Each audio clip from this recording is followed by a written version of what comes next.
Hi! In front of me is Xiaomi Redmi Note 11s, and today I would like to show you how you can use one-handed mode on this smartphone. First of all, open settings, scroll down and choose additional settings. Now click on one-handed mode and tap on the switcher to activate it. Then pick one of those options to change size of your shrink screen. I will go with that one. And follow those instructions. Swipe left or right from the home button to pull the screen closer to one side. So if you wish to use your smartphone with your right hand, you need to swipe to the right. If you wish to go back, click on the blank area. If you wish to use it with your left, do exactly the same to the left.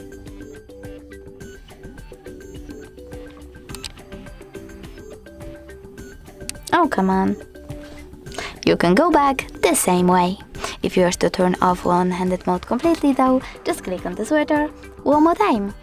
Thanks so much for watching. If you enjoyed this video, leave a like, comment and subscribe. Bye!